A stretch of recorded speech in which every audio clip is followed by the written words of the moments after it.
Hello বন্ধুরা, welcome back to my channel. তোমরা সবাই কেমন আছো? আমি সুস্মিতা। তো আগের ব্লগ ভিডিওতে আমি তোমাদেরকে বলেছিলাম আমাদের চাষবাস করা হয়, বেগুন টমেটো চাষ করা হয়। তো আজকে সেগুলোই তোমাদেরকে দেখাতে চলেছি।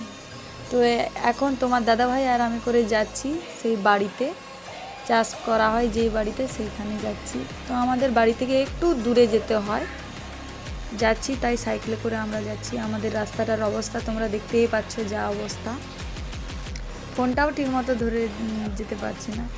এটা হচ্ছে একটা আশ্রম, আমাদের বাড়ির সামনে এই আশ্রমটা আছে। আগে এখানে বৃদ্ধাশ্রম বলে থাকতো, এখানে সব বয়স্ক লোকরা থাকতো, এখন কিন্তু থাকে না। চলো, এই যে দু সাইডেই দেখতে পাচ্ছ এখানে ধান চাষ হচ্ছে। আমাদের এখানে প্রধানত ধান চাষই করা হয় বেশিরভাগ। এখানে ফুল চাষ বলো, সবজি চাষ বলো, খুব কমই হয়। তো এখানে দেখতে পাচ্ছ এই যে গেটটা হচ্ছে, এটা রাধাকুঞ্জের গেট। তো আমরা ফাইনালি পৌঁছে গেছি আমাদের চাষ করার জমিতে, যাচ্ছি। এই যে সাইডে দেখতে পাচ্ছ ধান চাষ হয়েছে। তোমার দাদাভাই চাবি খুললো, এবার আমরা চাষে ঢুকলাম।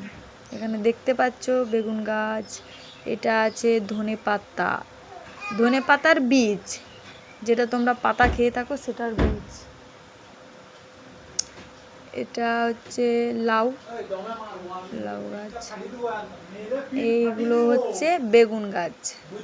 তো আমিও অনেক দিন বেগুন বাড়িতে যাইনি, তো আজকে আমিও প্রথম গেলাম, যে আমি দেখছি এরকম হয়েছে আর কি। লাউ গাছে লাউ ধরেছে, এই দেখো লাউ, এই দেখো কচি লাউ, পুচকু লাউ একদম ধরেছে। যারা খেতে পছন্দ করো তারা কমেন্টে জানাবে আমাকে অবশ্যই। এই দেখো এখানেও একটা হয়েছে।